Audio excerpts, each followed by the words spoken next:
음식이 암을 치료하는 가장 주춧돌 같은 역할을 할 수도 있다. 저는 그렇게 봅니다.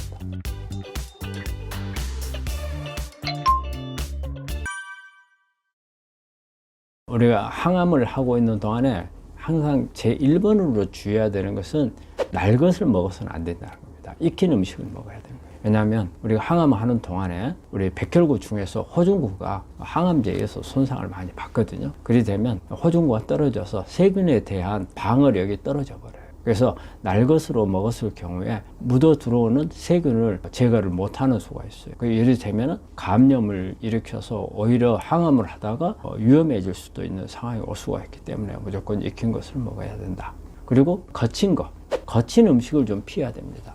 거친 음식 그렇지 않아도 항암제에 의해서 구강에서부터 식도, 위 이렇게 점막의 손상을 다 받았거든요. 그런데 이게 거친 게 들어가게 되면은 부작용 증상이 더 나올 수 있거든요. 이런 거친 거라는 것은 우리가 평소 때 현미밥 같은 것은 우리 암 환자들한테 권하는 거잖아요. 뭐 보리라든지 잡곡밥.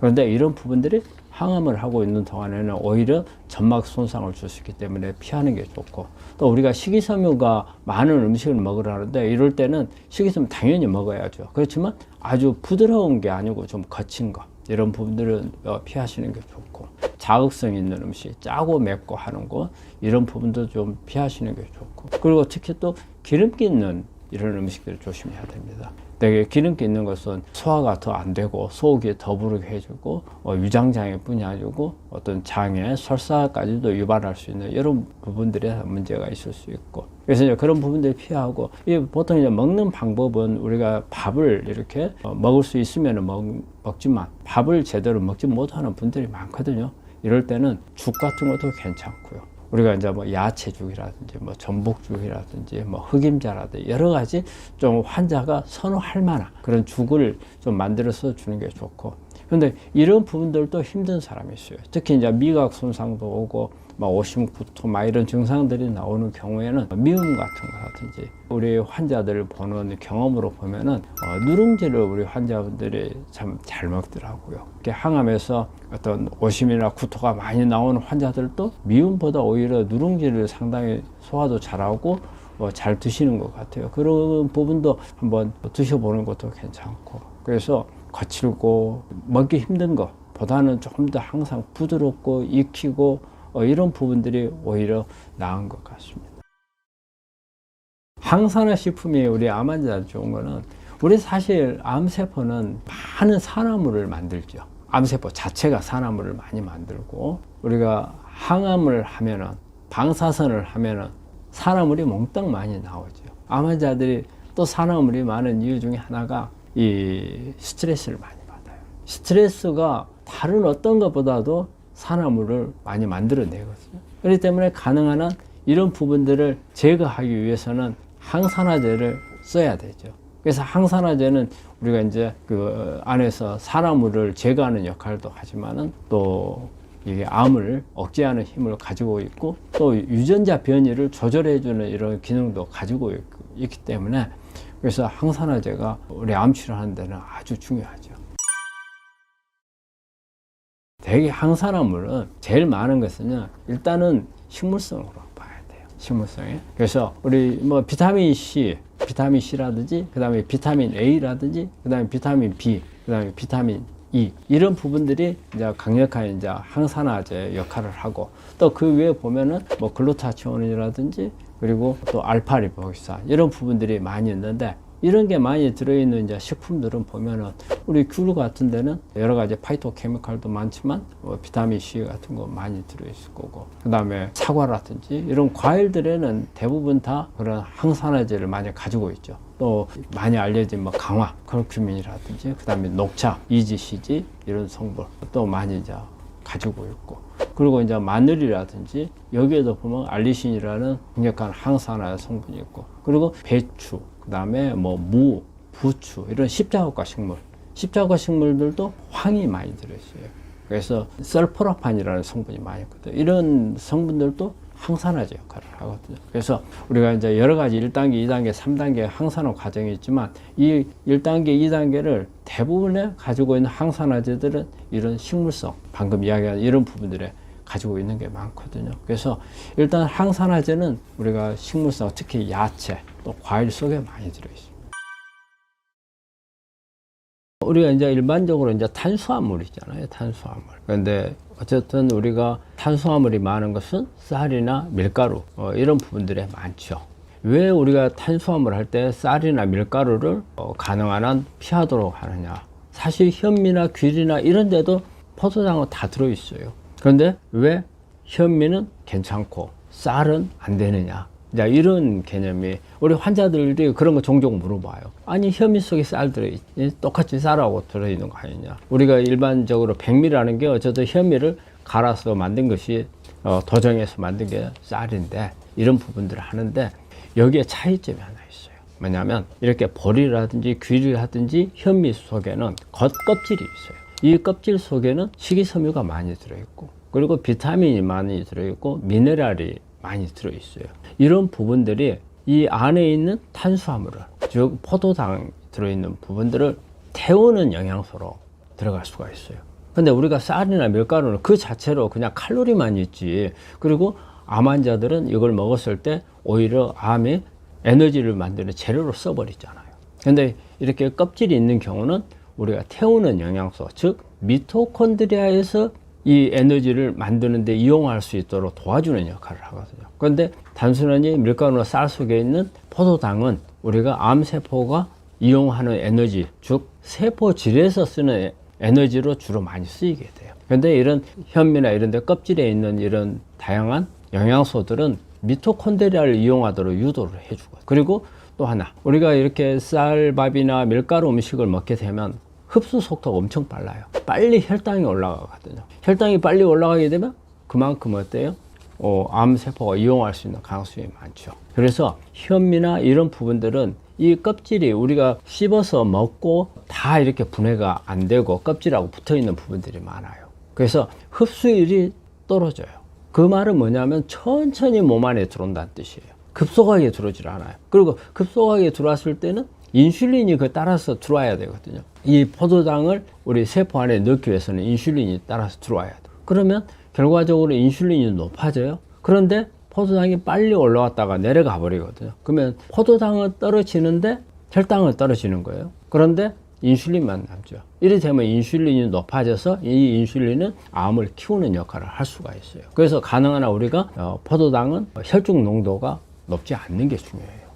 그래서 높지 않게끔 하려면 현미라든지 귤이나 뭐 보리 이런 잡곡밥들을 먹었을 경우에는 거기에 있는 껍질들이 늦춰주는 효과가 있고, 이 안에 들어있는 식이섬유가 변비를 막아주고 배변을 잘할 수 있도록 도와주기 때문에 여러 가지 있는 발암물질도 같이 제거해주는 그런 효과가 있죠. 그래서 훨씬 더 쌀밥이나 밀가루보다는 우리가 현미나 귤이나 이런 보리나 잡곡들을 먹는 것을 권하는 겁니다.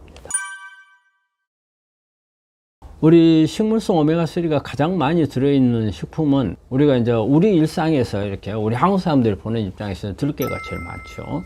들깨는 오메가3가 가장 많고, 그리고 우리 이제 아마씨, 사실 우리나라에서는 아마씨가 생산이 많이 안 되는데 아마 충청도 어디에선가 생산을 하는 걸로 알고 있어요. 그 외에는 나머지는 전부 다 뭐 캐나다나 인도에서 이렇게 수입하는 것들이거든요. 아마씨가 상당히 괜찮하고요. 그리고는 이제 햄프시드, 주로 이제 이런 식물에서 추출하는 오메가3가 이제 식물성 오메가3는 가장 많은 거죠. 마트에서 사다 먹는 들깨, 그래요. 그 다음에 참기름, 우리 이런 부분들이 있잖아요. 우리가 생각하는 그 과학적인 부분하고 맞지를 않아요. 사실은 우리가 오메가3는 가장 산패되기 쉬운 기름이에요. 그래서 우리가 시장에 이렇게 수산물 시장 이런 데 가면은 코를 찌르는 그 비린내 나잖아요. 이게 바로 산패된 오메가3 맛이거든요. 네, 그 냄새예요. 생선 속에 있는 오메가3 지방, 오메가3가 산패돼 가지고 나는 냄새가 그 비린내거든요. 그리고 또 우리가 이게 오메가3를 느끼는 게 방목한 동물들, 특히 뭐 소고기, 우리가 예전에는 호주나 뉴질랜드산 소고기에서 보면은 약간 비린내가 났거든요. 그래서 잘 안 먹었어요. 근데 사실은 이 비린내가 오메가3예요. 그렇기 때문에 훨씬 우리 몸에는 좋았던 거예요. 근데 우리 비린내가 나니까 싫어하잖아요. 그리고 또 우리가 어떤 양고기라든지 염소고기 먹으면 또 비린내 나거든요. 그래서 이 비린내가 사실은 오메가3예요. 그런데 이런 오메가3는 금방 산패가 잘 돼요. 그래서 들깨 같은 경우도 우리가 일반적으로는 어때요? 볶으죠. 열을 줘서 볶아가지고 그거를 짜잖아요. 그래서 짜가지고 어떻게 보관을 해요? 병 속에다 담아요. 되게 이제 하얀 병은 아니고 갈색 병에다 담죠. 그리고 이제 우리가 먹는데 어때요? 이 한 병 가지면 막 몇 달씩 먹잖아요. 자, 이게 좋을 건지 이걸 생각해 봐야 돼요.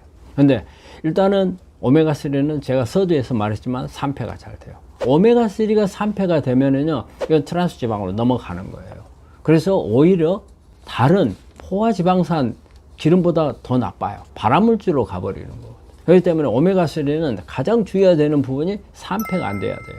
그래서 들깨도 마찬가지예요. 병에다 담아놓으면 이미 공기 중에 노출됐어요. 그 다음에 매일 먹을 때마다 뚜껑 열어가지고 딸고 어때요? 또 뚜껑 닫잖아요. 그 사이에 다 들어가죠. 그리고 또 장시간 둔단 말이에요. 이건 산패됐어요. 그렇기 때문에 이런 기름은 암 환자들한테는 그게 도움이 안 됩니다. 그래서 그럼 들깨를 어떻게 먹어야 되느냐? 제일 좋은 방법은요, 그냥 갈아서 먹는 게 최고입니다. 그리고 이 아마씨도 마찬가지고 들깨도 마찬가지지만 껍질은 이 껍질 속에 산패를 막아주는 성분들이 있어요. 그래서 우리가 씨앗으로 있는 상태에서는 이 안에 있는 오메가3가 산패가 안 되는 거예요. 껍질이 있어요. 그래서 그 껍질하고 같이 먹는 게 중요합니다. 되게 우리 이제 이런 게 있어요. 인도 같은 데 가면 아마씨가 많거든요. 이 아마씨는 근데 인도에 가면은 우리나라는 이게 맑아야 좋아요. 안에 찌꺼기 같은 거 있으면 불결하게 보이잖아요. 근데 가면은 그냥 갈아가지고 막 찌꺼기가 둥둥 떠다니는 것을 주는데 오히려 그게 오히려 좋다는 거예요. 그게 바로 그 껍질들이 남아 있으면서 산패를 막아줘요. 이게 들깨도 마찬가지예요. 그래서 아마씨도 마찬가지. 그런 그래서 가능한 한 이 들깨 같은 걸 먹을 때 껍질하고 먹거나 아니면 그날 먹을 양만큼만 갈아가지고 24시간 이내에 먹으면 돼요. 그런 방법을 사용하는 게 낫지 병에다가 담아둔 것, 오랫동안 보관한 것, 이거는 우리 암 환자들한테는 별로 도움이 안 됩니다.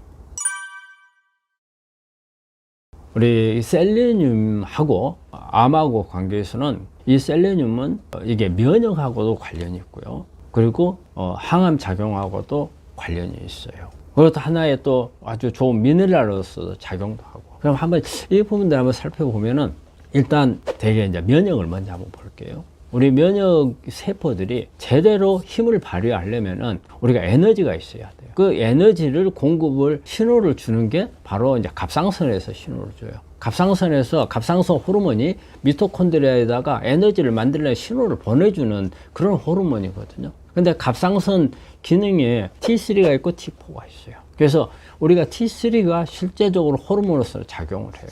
근데 되게 우리 셀레늄은 T4에서 T3로 바꾸는데 촉매 작용을 해주는 그런 미네랄이에요. 그래서 결과적으로 갑상선 기능을 높여줘요.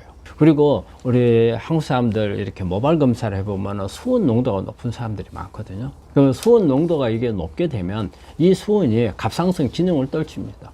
그래서 갑상선 기능을 떨치기 때문에 이것을 역전시킬 수 있는 역할을 하는 게 바로 또 셀레늄이에요. 그래서 셀레늄은 갑상선 기능을 좋게 해서 결과적으로 면역세포의 미토콘드리아 에너지를 많이 생산을 하게 해서 씩씩하게 암하고 잘 싸울 수 있도록 도와주는 그런 역할을 하고요. 또 하나, 셀레늄은 우리 이제 실제 직접적으로 암세포를 괴사시키는 기능에도 관여를 해요. 보통 에포토시스란 말을 쓰는데 이게 세포 자살하는 기능을 강화를 시켜주는 게 셀레늄이고요. 그리고 또 이 셀레늄은 우리가 P53이라는 우리 몸 안에서 암세포를 이렇게 바로 죽이는 그런 유전자가 있어요. 그 중에 가장 중요한 유전자가 P53이거든요. 근데 P53이 암 환자들한테는 한 80% 정도에서 변이가 와요. 정상적이지 못하는 거예요.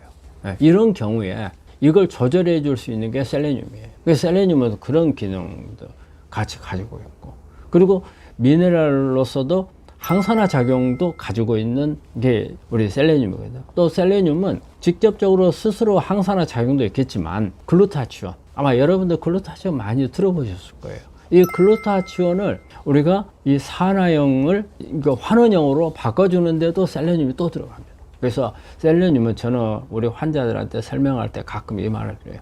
셀레늄은 한방에서 뭐 약방에 감초 이야기를 하잖아요.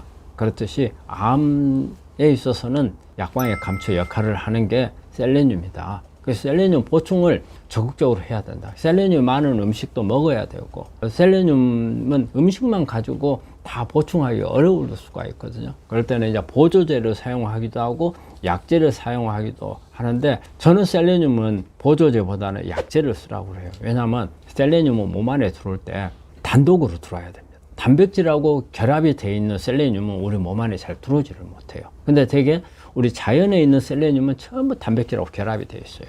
그래서 이 단백질이 붙어 있으면 그만큼 잘 못 들어오거든요. 그래서 음식에서 셀레늄이 들어오는 양이 아주 극히 적어요. 근데 기능식품은 음식을 농축시켜 놓은 거다 보니까 이 단백질하고 결합되어 있는 게 많아요. 그래서 셀레늄은 우리가 약을 먹는다는 게 그렇게 좋은 건 아니지만 약으로서 먹어야 되고 하는 부분 중에 하나가 셀레늄이고, 그리고 셀레늄은 가능한 한 빈속에 먹어야 됩니다. 왜냐하면 음식하고 먹게 되면 또 단백질하고 붙어버려요. 그렇기 때문에 빈속에 먹어야 되고. 그래서 이 결론적으로 보면 셀레늄은 우리 암 치료하는데 아주 중요한 미네랄, 다른 어떤 것보다도 중요한 그런 미네랄이고, 셀레늄만 보충이 잘 되어도 암 치료에 상당히 도움을 줄 수가 있습니다.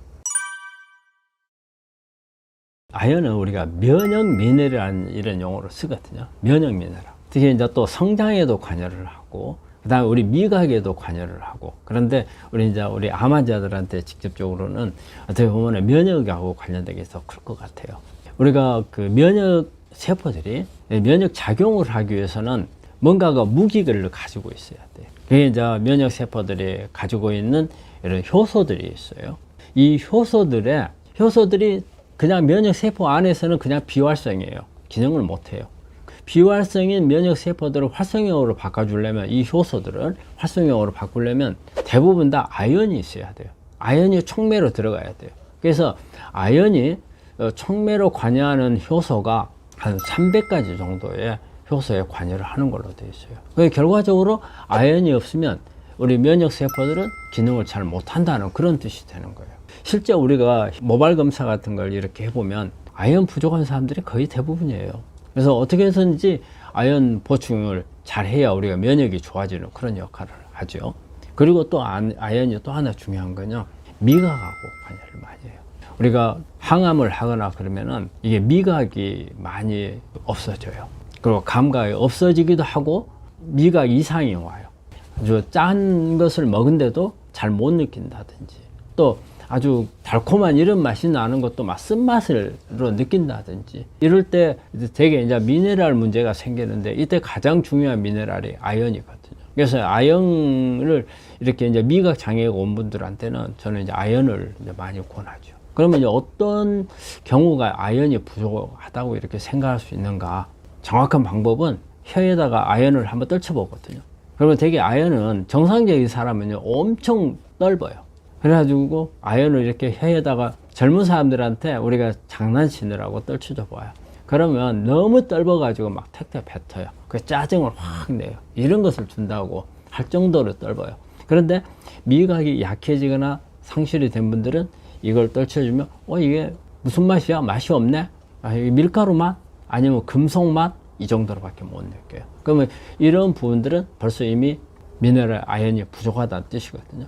그래서 이제 이런 경우에 미각 장애가 있는 분들한테는 우리가 이제 아연을 공급을 해주면은 상당히 도움이 되고요. 또 아연은 우리 암 환자들 중에서 보면은 이게 근육이 경련이 잘 일어나는 분들이 있어요. 눈 옆에 이렇게 떨리는 분들, 그리고 아니면은 어때요? 쥐가 잘 나는 사람들, 이런 경우에도 또 미네랄하고 관련돼, 이때도 마찬가지로 아연이 그런 역할을 해요. 그래서 아연은 우리 암 환자들한테 있어서 면역을 올리는 역할이 아주 크고, 그리고 항암이나 이런 부분에 의해서 감각이라든지 미각 장애가 온데도 도움을 줄 수가 있고, 그리고 기력이 떨어져 가지고 근육에 경련이 일어나거나 이런 데도 아연이 도움이 될 수가 있습니다. 그래서 아연도 아주 우리 암 환자들한테 중요한, 셀레늄하고 아연이 가장 중요한 미네랄입니다.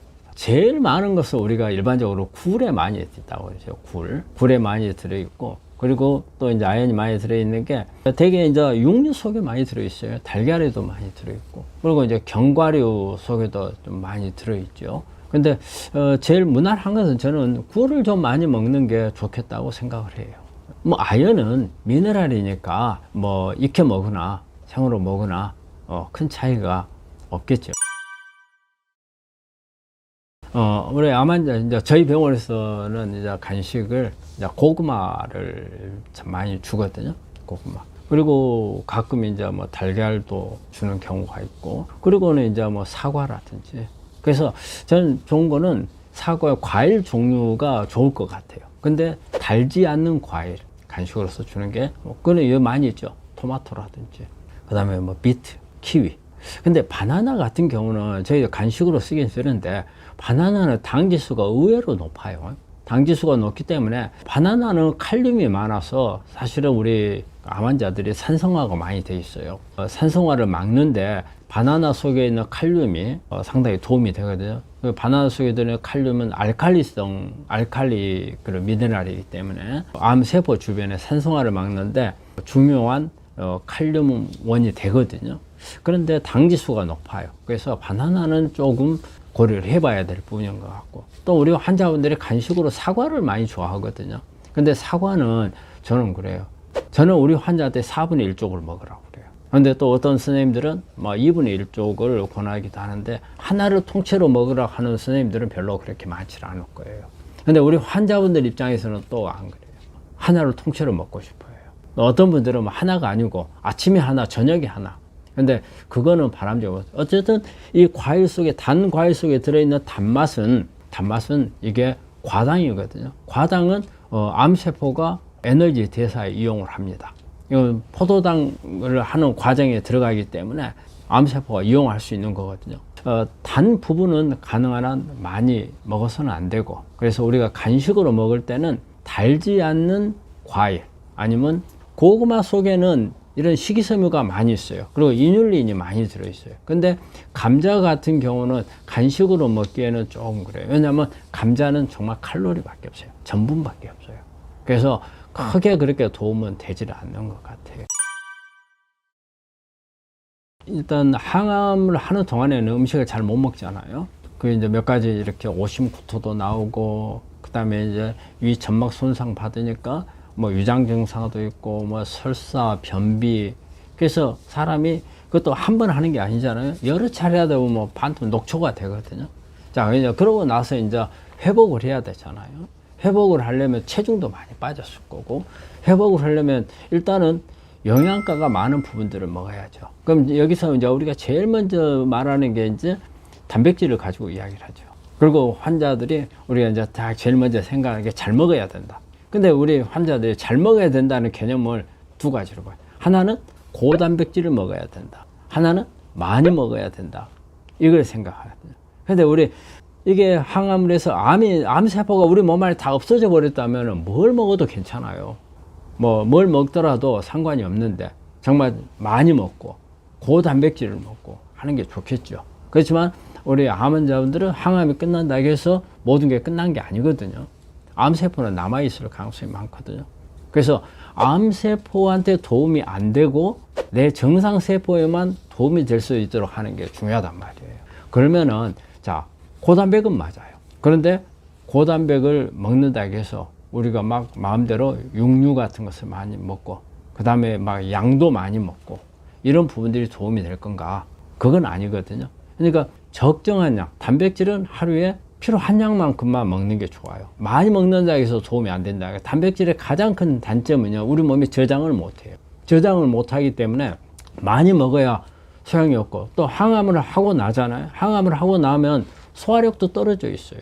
소화력이 떨어지는데 많이 먹으면 단백질 소화가 안 되고, 또 우리 간이나 신장이 항암하는 등이 많이 지쳐 있어요.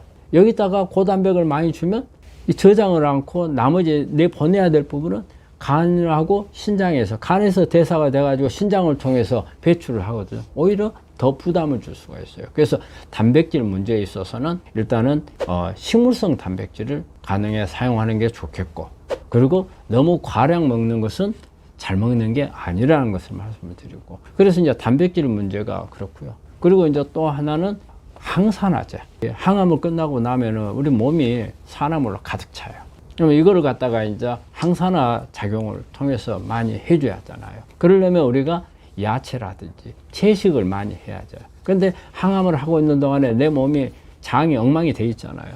그러면은 우리가 날 것은 잘 먹기 어렵단 말이에요. 그러면 가능한 한 식이섬유가 많은 이런 채식 같은 것도 익혀서 먹는 게 좋겠죠. 식이섬유도 날 것으로 먹었을 때하고 익혀서 먹었을 때하고 식이섬유도 양이 달라요. 훨씬 더 익혀서 먹을 때가 식이섬유 양이 많아요. 그리고 우리 몸에서 받아들이기도 좋고, 우리가 점막이 손상받았지만 손상받은 점막에 쉽게 적응할 수가 있는 그런 부분들이 되기 때문에 식이섬유를 많이 먹고 야채나 과일 속에 들어있는 항산화 성분을 많이 섭취를 해서 산성화가 되어 있고 몽땅 활성산소들이 만들어지는 이런 부분들을 제거를 해줘야 되고, 그리고 그 다음에 어때요? 이런 부분들을 하기 위해서는 영양소가 또 많이 들어가요. 이때 중요한 영양소들은 이제 비타민하고 미네랄들이에요. 우리가 항암을 하는 동안에 정상세포가 많이 파괴가 돼 버렸어요. 그러면 정상세포를 회복해야 하잖아요. 회복하는데 가장 중요한 것은 미토콘드리아에서 에너지를 많이 만들게끔 해야 돼요. 그 미토콘드리아 에너지를 많이 만들려면 우리가 먹는 것도 이렇게 재료를 많이 해줘야지만 이것을 잘 미토콘드리아에서 잘 태워줘야 되거든요. 이 태워주는 게 바로 비타민 B하고 마그네슘 미네랄이거든요. 그래서 그런 부분들을 보충해주고 또 여기에서 만들어진 산화물을 잘 제거를 해줘야 돼요. 그게 항산화제, 비타민 C라든지 글루타치온이라든지. 그래서 이런 비타민이나 항산화제들을 공급을 많이 해줘야 되죠. 그리고 또 하나 우리가 참 간과하기 쉬운 부분이 하나 있어요. 물이에요, 물.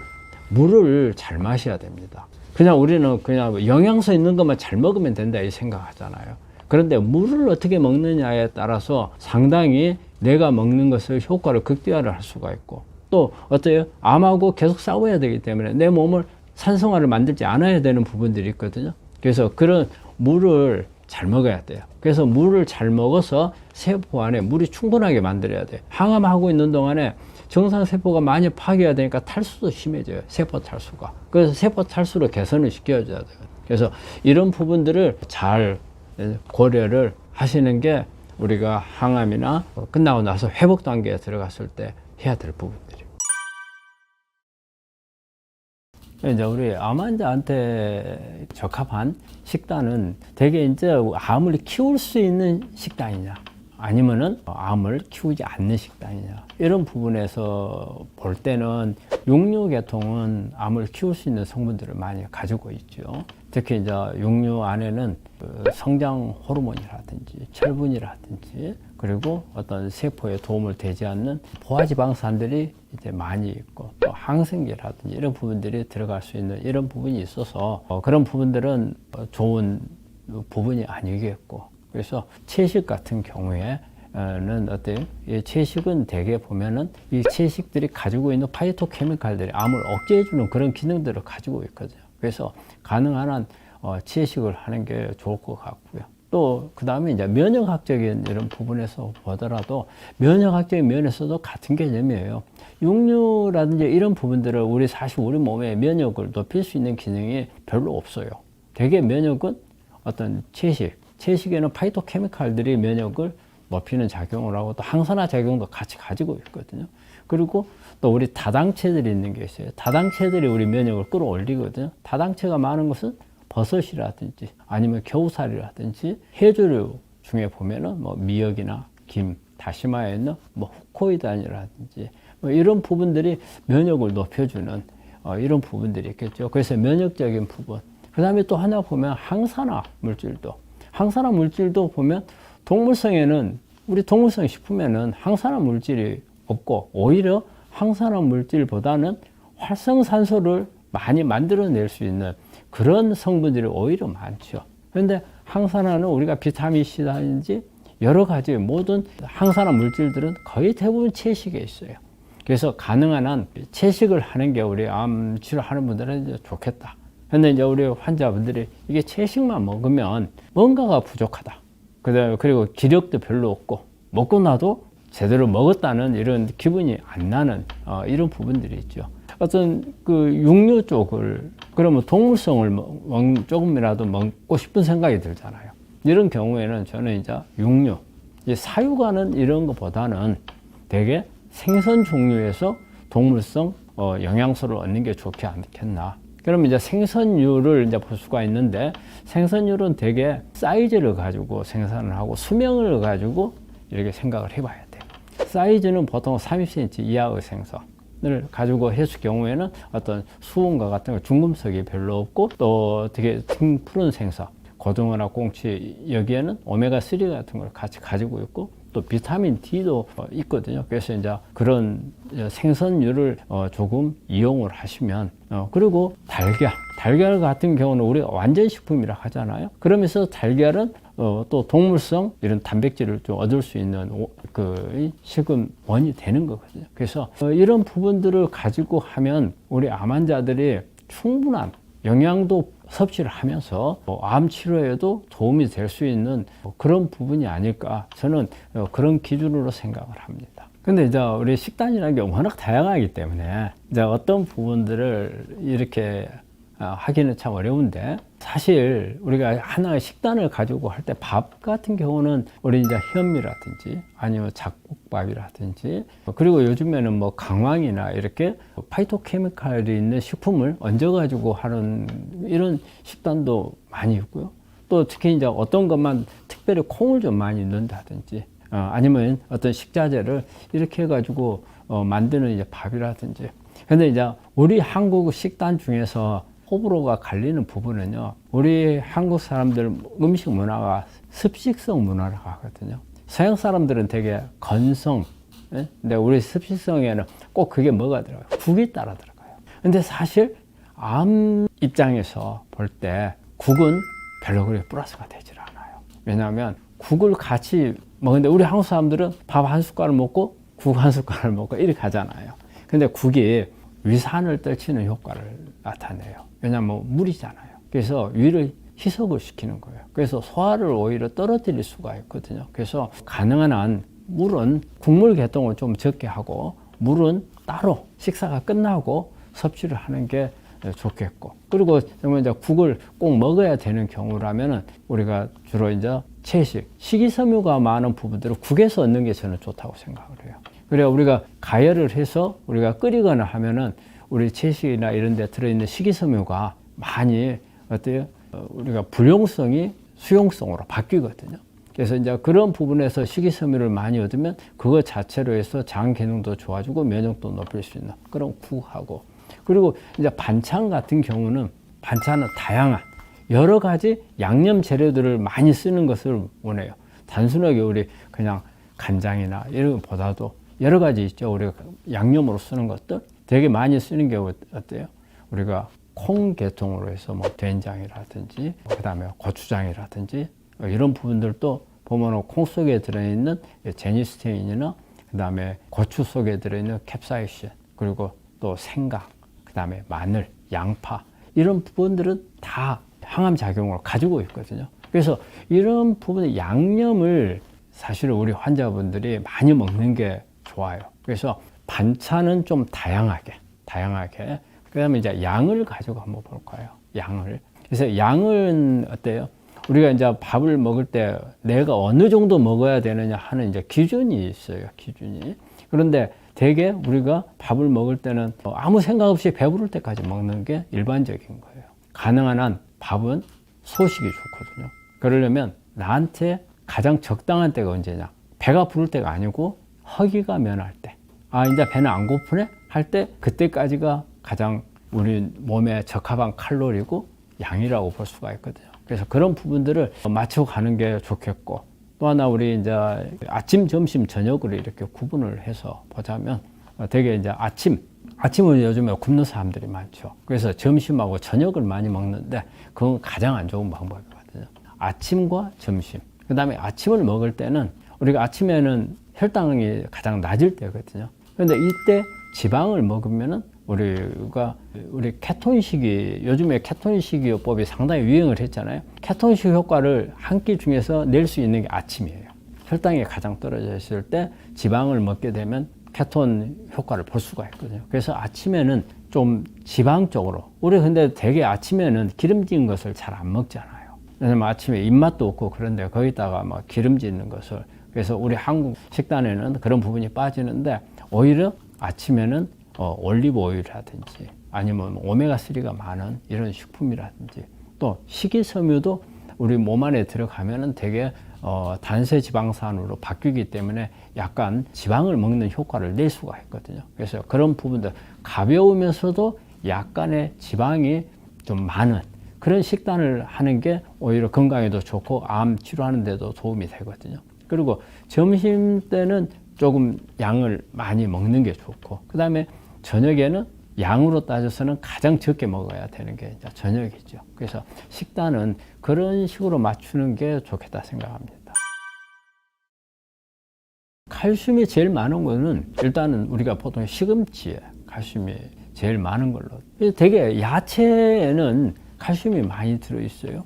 우리가 견과류에도 제법 많이 들어있고, 해조류에도 많이 들어있고. 그래서 이제 칼슘이 많은 음식을 우리 암 환자들한테 권하는 경우는 대개는 이제 대장암 때 가장, 대장암이 칼슘이 대장암을 억제하는 효과가 아주 강한 걸로 되어 있어요. 그래서 우리 대장암 환자들은 칼슘이 있는 식품을 많이 권장을 하고, 그리고 또 우리 환자들이 되게, 특히 여성암 있는 사람들은 우리 골다공증이 잘 오거든요. 이제 이럴 때 칼슘이 보충이 돼야 되는데, 저는 이게 칼슘 보충을 칼슘이 실제적으로 이렇게 보충제로 들어가면 흡수가 잘 안 됩니다. 그리고 유장 장애가 잘 와요. 그래서 비타민 D를 섭취를 하게 되면 이때 칼슘을 끌고 들어갑니다. 비타민 D가. 그래서 칼슘의 혈중 농도를 높여주는 그런 효과가 되거든요. 그리고 또 비타민 D가 이 자체가 암을 억제하는 기능이 있어요. 우리가 비타민 D가 아주 혈중 농도가 높아지면 유전자 변이를 막아주고 암을 억제하는 그런 효과가 있어서, 우리가 비타민 D를 여러 가지 방법, 약으로도 주사로도 그다음에 음식으로도 뭐 기능식품으로도 종합적으로 다 먹으라 하거든요. 이럴 때 칼슘이 보충이 많이 되기 때문에 칼슘으로서는 우리가 비타민 D를 같이 하는 게 도움이 많이 된다고 생각을 합니다. 그러니까 칼슘은 대개는 이제 대장암 때 가장 이제 역할을 많이 하는 걸로 되어 있고, 많은 논문들이 보면 대장암을 칼슘이 억제하는 게 많은데, 그 외에는 칼슘이 그렇게까지 많이 역할을 하는 건 별로 없거든요. 그런데 이제 우리 암 환자들한테 칼슘이 필요한 부분들은 대개 이제 골다공증이 생겼을 경우에 보충을 많이 좀 해줘야 되는 그런 부분들이죠. 프로바이오틱스는 우리가 이제 발효, 우리 좋은 유익균들이 음식을 발효를 시켜가지고서 그 발효된 우리가 그런 부분들을 섭취했을 때 우리 몸에 여러 가지 장 기능이라든지 면역이라든지 이런 걸 도와주는 그런 역할을 하거든요. 일상생활하면서 우리 한국 사람들은 특히 한국식 문화에는 발효가 아주 중요한 그런 부분으로 많이 되어 있어요. 그래서 우리가 일상에서 먹었을 때 발효 음식에 가장 많은 것을 우리가 제1번으로 보는 게 뭐예요? 김치잖아요. 김치가 가장 제1번이죠. 그래서 우리가 김치가 항암 음식이라고 하는 게 그것 때문이죠. 발효. 그래서 이 발효가 왜 중요하냐면요. 이 채식이 가지고 있는 발효는 기본 개념이 쪼개는 겁니다. 잘게 썰어주는 개념이에요. 다른 특별한 그게 아니에요. 잘게 썰어주는 거예요. 그러니까 우리 음식들이 가지고 있는 다양한 성분들을 가지고 있는데 이게 다 엉겨 붙어 있어요. 그러다 보니까 우리 몸에 있는 효소만 가지고 이걸 갖다가 다 분해를 해가지고 우리 몸 안에 흡수가 되는데 좀 어려움이 있단 말이에요. 이걸 해결해 주는 게 발효거든요. 그럼 우리 김치를 경우에 배추도 채소잖아요. 이것도 발효를 해서 우리 몸에 필요한 식이섬유라든지 이런 파이토케미칼들을 만들어 주는 게 있겠지만, 김치는 단순히 김치만이 아니잖아요. 여러 가지 양념들이 같이 들어가잖아요. 그래서 이 양념들이 같이 가지고 있는 이런 부분들을 발효를 시켰을 경우에 우리 몸 안에 특히 암 환자분들한테 아주 좋은 다양한 성분들을 할 수가 있어서 김치가 제1번이고, 우리가 2번은 뭐예요? 우리가 된장이잖아요. 된장. 그리고 뭐 청국장. 그리고 뭐 낫또. 근데 저는 이제 낫또하고 청국장하고를 생각을 해봐요. 사실은 이 낫또는 콩을 가지고 낫또균이라는 걸 가지고서 하나고 균주를 가지고 해요.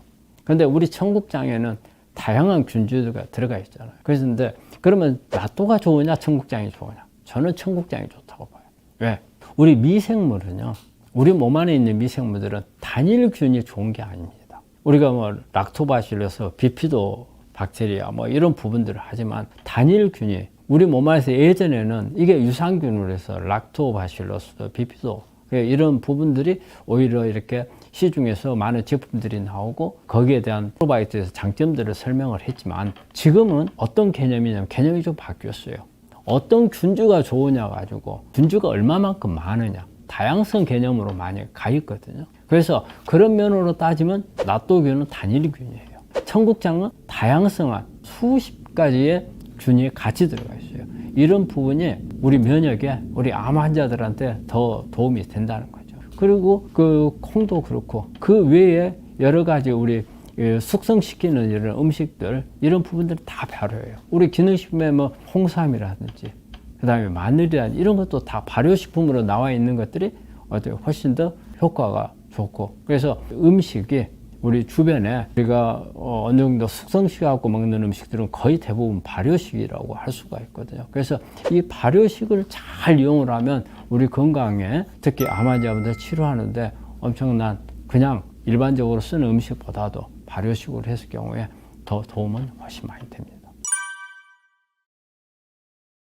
우리 비타민C가 암 환자들한테 주는 것은 우리가 대부분은 우리 환자분들이 생각할 때는 항산화 작용, 이걸 많이 생각을 하죠. 암에 있어서는 두 가지로 이렇게 나눠서 생각을 해야 됩니다. 하나는 항산화 효과, 하나는 항암 효과, 이걸로 봐야 돼요. 그러면 일단은 항산화 효과를 보기 위해서는 용량이 그렇게 많지 않아도 돼요.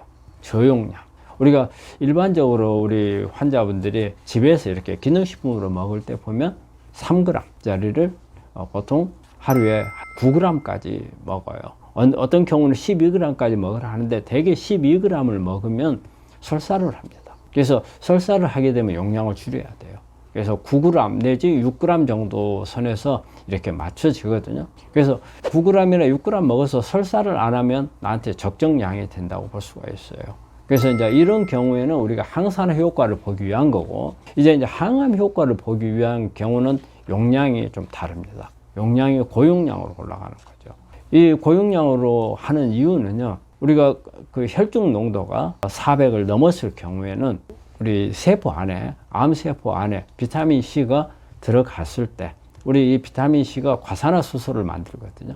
우리가 과산화수소를 만드는데, 이 과산화수소를 카탈라제라는 효소에 의해서 물로 바꿔버리는 거예요. 그런데 이런 경우에 이 암세포에는 카탈라제라는 효소가 별로 없어요. 정상세포에는 카탈라제가 있어가지고 물하고 산소를 해서 바꿔버리지만 암세포에서 카탈라제가 없기 때문에 과산화수소 자체가 독작용을 그대로 하는 거죠. 우리 여러분들 과산화수소라고 하면은 아마 좀 알 거예요. 우리가 피부 같은데 상처 같은데 나서 과산화수소 바르면은 거품이 올라오는 그런 소독약을 써보신 적이 있을 거예요. 이게 과산화수소거든요. 근데 우리 몸 안에 있는 과산화수소는 이게 독작용을 해요. 그런데 우리 정상세포에는 크게 영향을 주지 않는 게 카탈라제라는 효소가 있기 때문에. 근데 암세포는 없어요. 그래서 이때 카탈라제가 없어서 과산화수소가 세포를 죽이는 작용을 하는 거죠. 그래서 암세포를 죽이는 효과를 보는 거예요. 그러려면 대개 고용량을 써야 됩니다. 우리가 고용량이라고 하면은 우리 요즘에 많이 쓰는 것은 60g. 전에는 80g, 100g도 썼어요.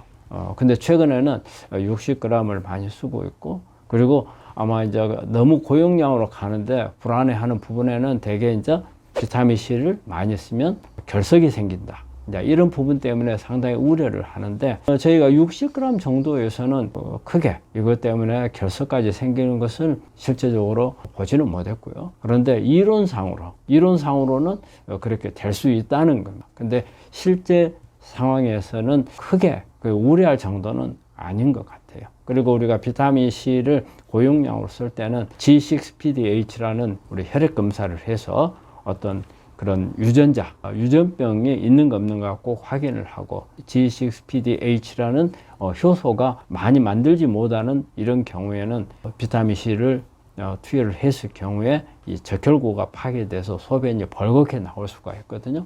이제 그런 부분들은 한번 미리 검사를 하시면은 큰 걱정은 아닐 거고, 이제 서양 사람은 효소가 부족한 사람들이 많아요. 그래서 꼭 검사를 하지만 우리 동양 사람은 실제적으로 이 G6PD-H 어떤 유전병은 별로 없는 것 같아요. 저도 지금까지 딱 한 케이스밖에 보지를 못했습니다. 그래서 그런 부분들을 주의하면서 고용량을 맞으시면 되고, 그래서 비타민 C는 두 가지입니다. 하나는 항산화 효과를 볼 수 있는 부분, 그리고 항암 효과를 볼 수 있는 부분. 비타민 C가 이제 우리 몸에 들어왔을 때 8시간 정도 되면은 몸에서 다 빠져나갑니다. 그래서 우리가 고용량을 쓰면은 우리 이제 사람들이 처음에는 와, 너무 이렇게 많은 양을 쓰게 되면은 어떠느냐 그 걱정을 하는데, 비타민 C는 8시간 되면은 다 빠져나가 버리고 경구제로 썼을 경우에 흡수율이 용량이 많을수록 흡수율이 떨어집니다. 그래서 너무 욕심내 가지고 많이 먹게 되면 큰 도움이 안 됩니다. 나머지는 어때요? 나머지는 전부 다 그냥 대변으로 빠져나가거든요. 그래서 아주 많은 양을 썼을 경우에 보통 흡수율 되는 게 10분의 1밖에 흡수가 잘 안 돼요. 그리고 오히려 위장장애라든지 그 다음에 설사라든지 이런 부작용이 나올 수가 있기 때문에 너무 욕심내는 것은 아니라고 생각하고요. 우리 비타민 B도 우리 암 치료하는데 아주 중요합니다. 우리 환자분들 전에 B콤 이야기 많이 들어보셨을 거예요. 우리가 B콤이라고 하는 것은 비타민 B 컴플렉스라는 말이에요. 비타민 B가 종류가 여러 가지거든요. 우리가 B1, B2, B3, B5, 6, 그 다음에 7, 그 다음에 9, 12, 12번 이렇게 아주 다양해요. 그래서 이거를 각각으로 쓰는 게 아니고 이렇게 모아서 쓰거든요. 그러면 비타민 B는 이제 주 작용이 뭐냐? 이 중에서 보면은 가장 작용을 많이 하는 것은 에너지 대사하는 과정이 있습니다. 즉 미토콘드리아 안에서 우리가 에너지를 만드는 TCA 사이클이라는 에너지 만드는 과정이 있거든요. 이 과정에 부속으로 들어가는 게 바로 비타민 B거든요. 그래서 비타민 B는 크게 생각하면 에너지 만드는 발전소의 부속이라고 생각을 하면 돼요. 그러니까 비타민 B가 부족하게 되면 에너지를 잘 못 만들어요.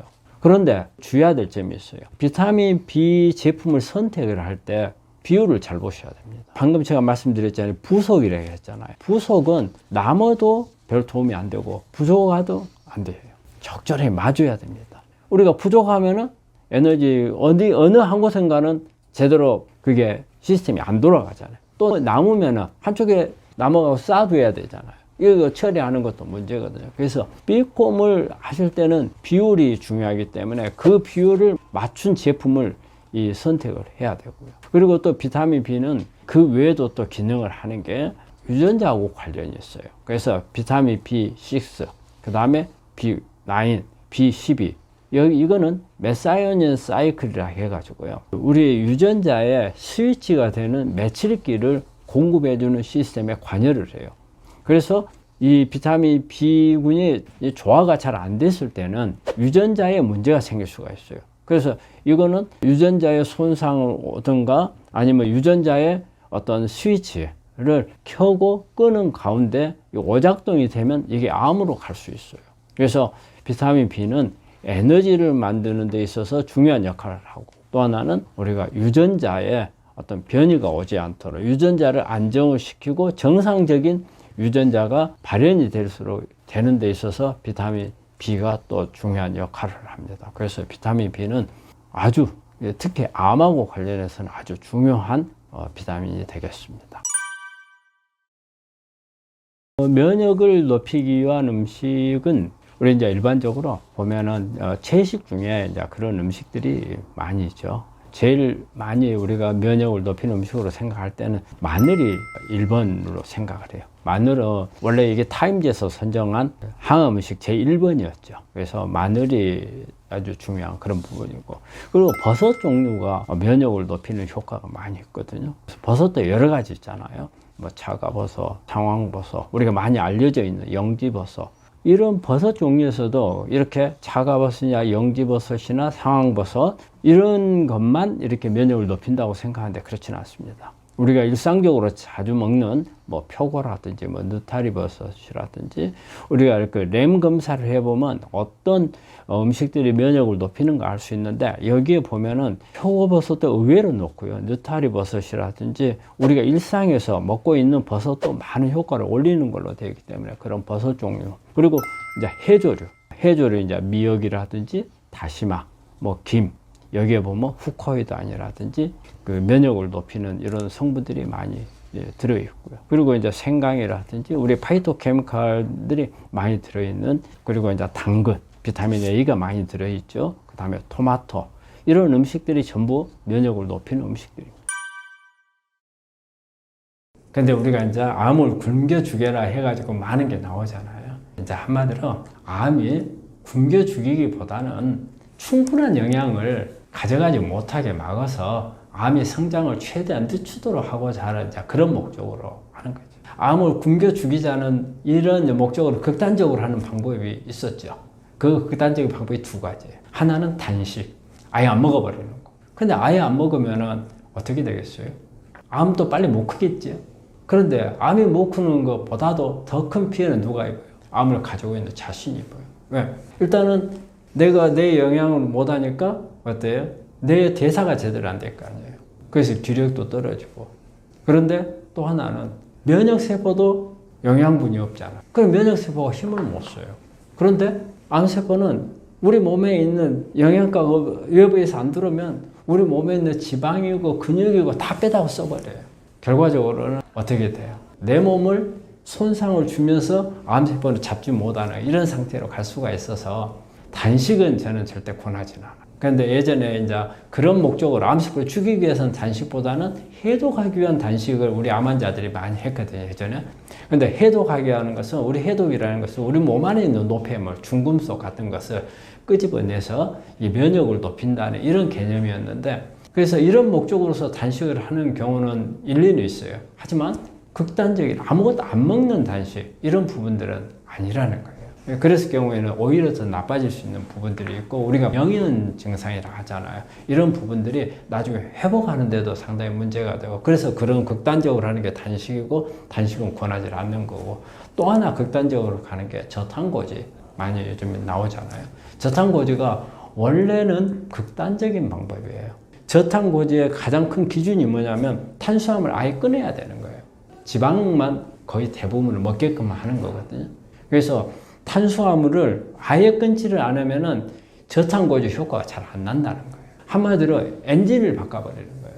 이 세포 안에서 암세포가 이용하는 엔진은 탄수화물을 쓴단 말이에요. 그 탄수화물을 끊어버리고, 그 정상세포는 미토콘드리아에서 지방을 이용을 해서 에너지를 만들 수 있으니까 정상세포는 에너지를 받고, 그 다음에 암세포는 못 받게 하는 그런 개념인데, 사실 탄수화물을 완전히 끊으면 견디기 어려워요, 사람들이. 또 우리 신장 같은 게 손상 올 수 있어요. 왜냐하면 이 케톤이라는 게 만들어지거든요, 우리 몸에서. 이 케톤을 가지고 에너지를 쓰게끔 우리가 저탄고지 때 유도하는 거예요. 이 케톤이 나중에 신장 손상을 줄 수 있어요. 그리고 실제적으로 이 저탄고지를 하다 보면은 견디지를 못해서 오래 가지를 못하는 그런 부분이 있어서 극단적인 이런 부분들은 아니고, 그런데 우리가 이제 약간의 변형을 해가지고 탄수화물을 약간 줄이고, 보통 15% 이하로 가면 극단이거든요. 그래서 한 25% 정도의 탄수화물을 주는 경우, 우리가 일반적인 식사에서는 탄수화물이 60%거든요. 60%, 지방이 20%, 단백질 20%인데 이 60%의 탄수화물을 한 25%로 줄이고 지방의 비율을 한 40몇 % 높이고, 이제 이렇게 하는 방법이 중증도의 저탄고지거든요. 저는 이제 이런 부분들을 권하고, 그리고 이제 굶겨주는 방법 중에서는 이제 간헐적 단식하는 방법이 있잖아요. 그거는 보통 하루에 음식 먹는 시간을 이렇게 조절을 해가지고, 어떤 경우에는 뭐 간헐적 단식 12시간, 뭐 14시간, 뭐 16시간 이런 식으로 해서 그 굶는 시간을 이렇게 만드는데, 예를 들어가지고 아침, 점심 먹고 저녁 안 먹고 하면은 보통 한 16시간도 될 수 있고, 그 식사 타임을 조절해가지고 하는 게 이제 간헐적 단식. 이제 이런 부분인데, 대개는 이제 저녁을 굶는 방법이 제일 나아요. 왜냐하면 저녁은 먹고 자는 것밖에 없으니까. 그런 방법이 있고. 그리고 이제 평소 때 하기 좋은 방법은 소식이에요, 소식. 양을 줄여서 한 평소에 내가 먹고 있는 것 한 3분의 2 정도까지 저는 줄이려 하거든요. 그거는 우리가 장기적으로 할 수가 있어요. 오랫동안.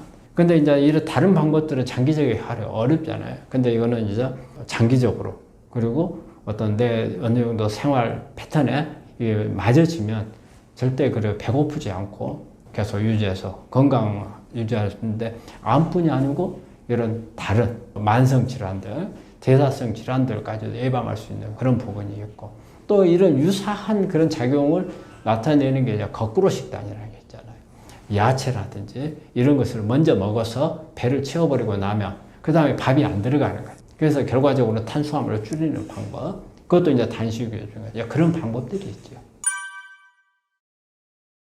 제가 볼 때는 항상 가장 전에 이제 가장 강력하면서 고구마를 꼽아요. 램 검사라 해가지고 어떤 음식이 내 면역을 높이는 하는 그런 검사하는 게 있거든요. 그 검사에 보면 고구마가 가장 높게 나와요. 그래서 저는 1번을 항상 고구마로 꼽고요. 그 다음에 우리 이제 여러분들이 가장 잘 아는 마늘. 예, 마늘 속에는 뭐 알리신이라는 게 있고, 면역도 올리고 항암, 직접적으로 암세포를 죽이는 이런 기능이 있고, 그 다음에 이제 생강. 예, 생강은 진저를 있죠. 이런 부분들이 있고, 그리고 이제 버섯 종류. 여러분 잘 아시잖아요. 버섯. 뭐 차가버섯, 상황버섯, 영지버섯 이런 버섯들 속에는 베타글루칸이 많이 들어있어서 강력하게 항암 작용하고 있고, 저는 이제 비트를 꼽는데, 비트는 이 안에 이 자체가 아주 강력한 항암 성분을 가지고 있는 파이토케미칼들이 있는 것보다는 미네랄이라든지 비타민이라든지, 여기에서 보면 안토시아닌이나 이 베타인이라는 이런 성분들이 있어가지고 저는 비트를 아주 강력히 권해요. 그리고 이제 뭐 토마토, 이런 부분들이 제가 권장하는 항암 음식입니다. 양념, 우리가 특히 한국에서 먹는 양념 문화가 우리나라에 참 발달이 많이 돼 있잖아요. 반찬 가짓수가 많고. 그런데 양념은 대부분 다 항암제라는 거예요. 쓰고 있는 거 보면은. 후추는 피페린이라는 성분이 들어있어요. 피페린이라는 성분이 있어가지고 줄기세포가 만들어지는 것도 차단을 하고, 줄기세포가 그 리뉴얼이라고 해서 재생을 해요. 그런데 재생하는 것은 우리가 줄기세포가 만들어져서 암을 악성으로 가는 거거든요. 그래서 그런 부분들을 막아주는 게 후추 속에 들어있는 피페린이라는 성분이 있어요. 그리고 이제 우리가 고추, 캡사이신. 캡사이신도 그 후추하고 비슷한 그런 역할을 해요. 그 다음에 이제 마늘은 우리가 잘 알잖아요. 알리신이라든지, 그 다음에 인도카비놀이라든지 이런 성분들이 들어있어서 세포 자살도 막고, 내성이 생기는 것도 막고, 암세포 증식하는 것도 차단해 주기도 하고, 그래서 마늘은 아주 중요한 그런 역할을 하는 거고, 그 다음에 생강은 진저롤이라는 게 들어있어가지고, 특히 생강은 우리 항암제 쓰잖아요. 항암제에 보면은 빨간 주사라고 있고, 그 아드리아마이신이라는 게 있어요. 근데 이제 이런 약이라든지, 그 다음에 시스플란틴이라든지, 우리 암이 있는 사람들 가장 기본적으로 쓰는 항암제거든요. 이런 항암제에 민감도를 높여주는 효과가 있고, 또 같이 어떤 세포 자살을 시켜주거나, 그 다음에 이제 내성이 생기는 거 차단시켜주는, 그래서 항암제의 효과도 높여주고 암치료가 도움이 될 수 있게 하는 그런 부분도 있고, 그리고 이제 양파 속에 들어있는 케르세친이라든지, 이제 그런 다양한 반찬류는 우리가 항암제 역할을 한다는 거죠. 우리 암 환자들도 식사를 할 때 그런 부분들을 감안을 해가지고 그런 걸 충분히 섭취를 하면은 암 질환에 도움이 많이 되죠. 이제 골고루 먹는다는 것은, 골고루 개념이 가장 중요한 거는 우리가 음식을 먹어서 이게 대사가 됐을 때, 대사까지 하는 과정에서 원활하게 대사가 이루어져야 돼. 근데 골고루 먹지 못하면 대사가 제대로 안 이루어지죠. 즉 뭐냐, 우리가 밥을 하잖아요. 솥에다 밥을 하면 쌀을 넣고 물을 붓고 그 다음에 밑에서 불을 떼잖아요. 쌀만 있으면 밥이 되는가요? 안 되지요. 물을 채우고 그 다음에 밑에서 불을 붙여야 하잖아요. 그 과정하고 우리 몸에서 일어나는 게 똑같아요. 뭐냐면 탄수화물, 지방, 단백질이 타는 에너지거든요. 에너지고, 이것을 태우려면 물이 있어야 하잖아요. 물이 있어야 되고, 그 다음에 우리가 불을 지피는 게 미네랄하고 바로 비타민이에요. 비타민 B. 그러면 이게 바로 6대 영양소예요. 탄수화물, 지방, 단백질, 그 다음에 미네랄, 비타민, 물. 이 6대 영양소. 이게 고루 있어야 제대로 된 대사가 일어난다고 말이에요. 그런데 우리가 대부분 다 요즘에 먹고 있는 음식들이 이게 미네랄이나 비타민이 별로 없어요. 그리고 물은 또 뭐예요? 탄산음료를 주로 마신단 말이에요. 그렇기 때문에 이런 제일 중요한 비타민, 물, 미네랄 이게 부족한 것은 그게 빠지면 골고루 간이다 그 말이죠. 그걸 같이 해야 되고 그 다음에 영양소 중에서 자 우리가 일반적으로 음식을 먹는 경우에는 6대 2대 2 이렇게 탄수화물이 6, 지방이 2, 그 다음에 단백질이 2. 그런데 암 환자에서 골고루를 하면 저는 이제 좀 바꾸자는 거예요. 2대 6대 2. 즉 탄수화물이 2, 지방이 6, 그 다음에 단백질이 2, 그리고 미네랄, 비타민, 그리고 물 이런 부분들이 같이 그게 이제 골고루 음식이라고 우리 암 환자에서의 골고루 음식이라고 생각할 수가 있죠. 여러 가지 음식이 항암 음식은 많죠. 우리가 이제 그 암에서 암이 이렇게 발전해 나가는 이런 과정에서 가장 강력한 암을 악화시키거나 암이 성장하는 데 역할을 주는 게 사실은 신생혈관을 만드는 과정이거든요. 암은 빨리 크다 보니까 혈관이 크는 가운데서 혈관이 만들어져서 따라 들어가야 영양 공급을 받아서 우리 암이 클 수가 있어요. 그래서 암은 스스로 신생혈관을 만들어내요. 근데 이 과정이 상당히 우리가 암을 억제하는 이걸 억제해버리는 신생혈관을 만들지 못하는 게 큰 작용을 하는 부분이거든요. 그래서 이거를 어떻게 해야 할 것인가. 대개 보면 표적치료제 같은 거 우리 많이 나와 있어요. 표적치료제가. 그렇지만 우리가 음식으로서 이렇게 할 수 있는 부분에 보면은 양파 속에 있는 케르세친이라든지 그 다음에 포도씨 속에 들어있는 레스바라토르라든지 그 다음에 사과 껍질 속에 있는 피세틴이라든지 이 부분이 저는 가장 강력하게 신생혈관을 억제하는 이런 부분이라고 생각을 하거든요. 그래서 이런 음식을 먹는 게 좋은데 자 이제 이런 음식을 먹을 때 좀 생각을 해야 될 부분이 있어요. 자, 한번 양파를 한번 생각해 볼게요. 양파 같은 경우는 사실은 양파 속에 케르세틴은 양파에 보면 보라색, 껍질에 보라색 있잖아요. 이 껍질 속에 있어요. 안에 하얀 데는 적어요. 그런데 우리가 실제 양파가 좋다 해서 양파를 먹지만은 껍질은 다 벗겨버리고 먹잖아요. 그래서 그 겉에 있는 껍질, 보라색이 많은 양파를 선택을 해야 되고 그리고 그 껍질은 우리가 그냥 요리해서 먹지는 못하잖아요. 그러면 그거 벗겼으면은 이걸 가지고 차를 끓여서 먹는 게 좋아요. 그러면 아주 좋은 효과를 낼 수가 있고 그리고 사과를 먹는 경우도 사과는 사실 우리 환자들이 엄청 사과를 암 환자들은 많이 먹어야 된다고 생각을 하고 사과는 무조건 많이 먹는 이런 개념을 하는데 저는 사실은 우리 환자들한테 사과는 하루에 4분의 1쪽만 먹으라고 하고 있거든요. 근데 내가 사과를 정말 하나를 다 먹어야 되겠다 이렇게 생각하시는 분들이 있으면 껍질을 많이 드세요. 사실은 중요한 건 껍질에 들어있거든요. 피세틴은 껍질에 많이 있고 그리고 또 사과 과즙 속에는 좋은 건 있어요. 우리가 펙틴이라는 성분이 있는데 이거는 우리가 사과를 먹다 보면은 단 이렇게 과즙도 있지만 약간 찌꺼기 같은 게 걸리는 게 있어요. 그래서 이게 바로 이제 펙틴이라는 성분이거든요. 그래서 이것도 항암 작용이 있기 때문에 그래서 저는 우리 사과를 먹을 때는 껍질을 주로 먹을 수 있으면 좋고 그 다음에 과즙을 먹을 때는 이걸 즙을 내세요. 즙을 내 가지고 단 부분 즙은 누구 다른 가족들 주고 나는 이제 거기에 있는 거친 찌꺼기 이 부분을 먹는 게 좋고 사실 이제 포도가 문제예요. 포도씨 속에 들어있는 레스베라트롤은 씨 안에 들어있거든요. 그렇기 때문에 우리가 포도 껍질이라든지 포도 과즙에 있는 게 아니에요. 씨 속에 들어있기 때문에 저는 이거는 기능식품 많이 나와 있거든요. 그래서 기능식품을 통해서 섭취하는 게 좋지 않을까 생각을 하고 바로 그 암을 저는 억제하는데 가장 중요한 음식 특히 신생혈관 억제 능력을 가지고 있는 이런 음식들이 중요한 음식이라고 생각합니다.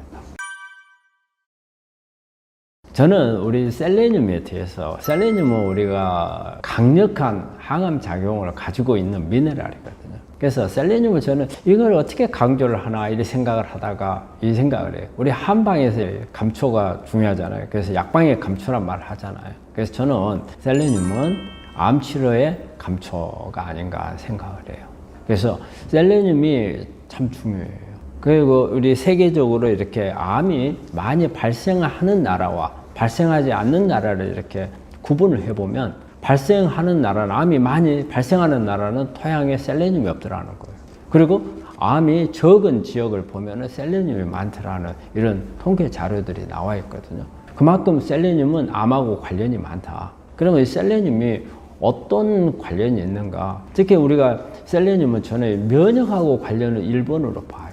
우리가 셀레늄은 갑상선 기능을 개선시켜 주거든요. 우리가 우리 몸에 있는 면역 세포가 제대로 활동을 하려면은 에너지를 충분히 만들어야 돼요. 이 에너지를 만들게 하는 게 갑상선이거든요.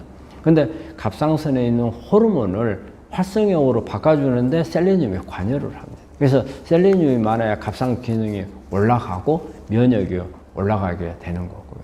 그리고 셀레늄은 우리가 신생혈관을 억제하는데도 이게 관여를 한다고 되어 있어요. 그리고 셀레늄은 또 해독에도 관여를 하거든요. 글루타치온에 관여를 해서 글루타치온의 산화형을 환원형으로 바꿔주는 그런 역할을 하는데도 셀레늄이 관여를 하고, 그리고 유전자적인 부분에서 보면 우리가 P53이라는 세포를 자살시키는 유전자가 있어요. 그래서 우리가 유전자 중에서 암을 억제해주는 유전자가 P53이라는 유전자거든요.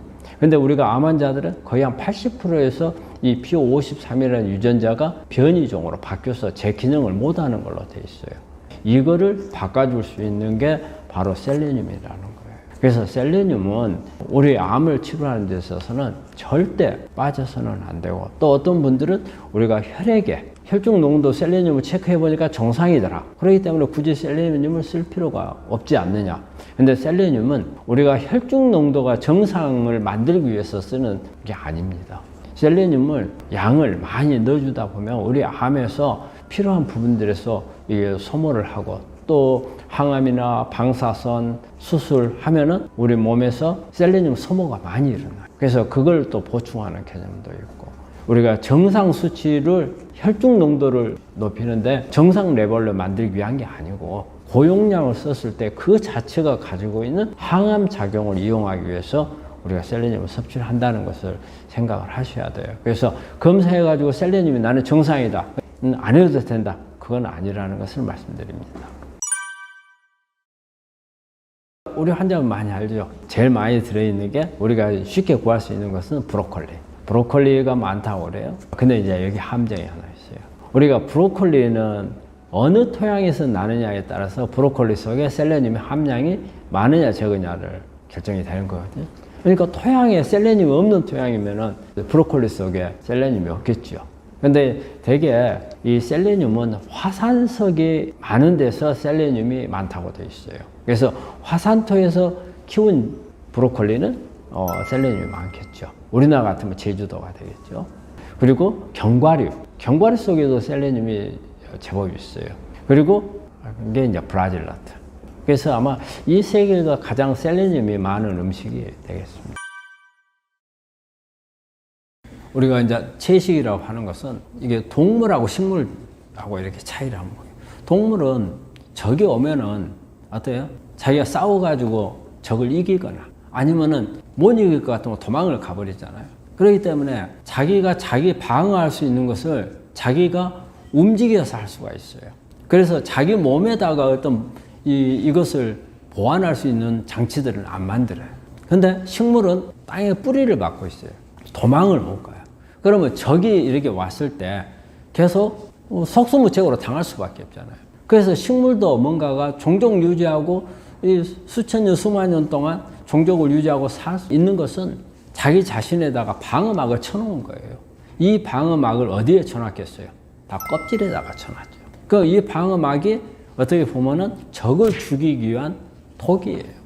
대개 이 방어막을 누구를 공격하기 위해서 해놨겠어요? 동물이죠, 동물. 동물이 와서 뜯어먹고 하니까 자기를 공격하는 거니까 동물을 죽일 수 있는. 그래서 이 채소라든지 이런 가지고 있는 이런 방어막이 되게 껍질에 있고, 우리가 이제 이 껍질을 고상한 말로 이 안에 있는 성분들을 파이토케미칼이라는 이런 말을, 이 파이토케미칼이라는 말이 식물성 화학 물질이란 말이거든요. 네, 이거죠. 근데 우리가 말이 그러잖아요. 독이는 아주 양이 많았을 때는 독이고 아주 저용량으로 쓰면 약이 된다는 것처럼. 그래서 우리가 채식에 우리 암 환자들의 특히 껍질에 있는 여러 가지 파이토케미칼들이 유전자를 조절하는 역할을 많이 해요.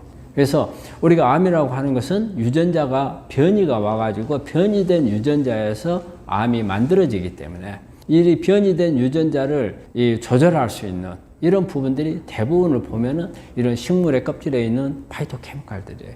우리가 쓰고 있는 항암제라든지 이런 부분도 보면은 대개 이런 식물에서 추출하는 게 많아요. 그런 파이토케미칼을 가지고 우리가 항암제를 만들고 표적치료제도 그런 걸 만들거든요.